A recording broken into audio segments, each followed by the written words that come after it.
இன்னைக்கு நம்ம நண்பன் வெளிநாட்டுக்கு கிளம்பிட்டான். அவனை வழி அனுப்புறதுக்காக நாங்களும் கிளம்பிட்டோம். அவங்க அம்மா கோயிலுக்கெல்லாம் கூப்பிட்டு போய் திருநார்லாம் பூசி விட்டாங்க.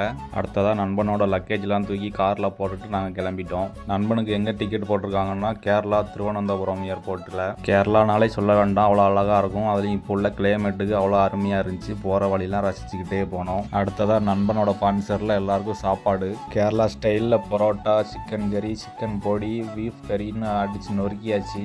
சாப்பிட்டு வெளியே வந்து பார்த்தா டைம் போனதே தெரியல. ஃப்ளைட்டுக்கு டைம் ஆயிடுச்சு. அப்புறமேட்டு வண்டியை விரட்டி ஒரு வழியாக ஏர்போர்ட்டுக்கு வந்து சேர்ந்துட்டோம். திருவனந்தபுரம் ஏர்போர்ட்டுக்கு வர்ற யாருமே ஃப்ளைட்டை வந்து பார்க்க முடியாது. நான் உங்களுக்கு காட்டுறேன். கரெக்டாக உள்ளே வரும்போது மேலே ஒரு பாலம் ஏறுவோம். அந்த பாலம் ஏறும்போது மட்டும்தான் அந்த ஃப்ளைட்டை வந்து பார்க்க முடியும். மற்ற ஏர்போர்ட்லலாம் உள்ள செக்கிங் கால் வரைக்கும் அனுப்புவாங்க. இந்த ஏர்போர்ட்டில் அனுப்ப மாட்டாங்க. அதனால ஃப்ளைட்டை இங்கே மட்டும்தான் பார்க்க முடியும். ஃப்ளைட்டை பார்த்து கீழே வந்து பார்த்தா நம்ம ஆளு பயங்கரமாக நின்னாப்புல. அடுத்ததாக நண்பன் எல்லாரையும் மறுபடியும் பார்க்கறதுக்கு 1 வருஷம் ஆகும் அப்படின்னு 2-3 ஃபோட்டோ எடுத்துக்கிட்டான்.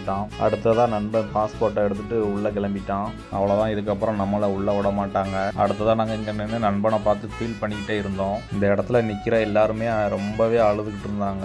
இந்த இடத்துல நிற்கிற பாதி பேர் கண்ணில் கண்ணீரோடு தான் நின்னாங்க. நம்ம நண்பனும் 10 நாள் லீவில் எல்லாம் நடந்ததெல்லாம் நினச்சிக்கிட்டே உள்ளே போயிட்டான்.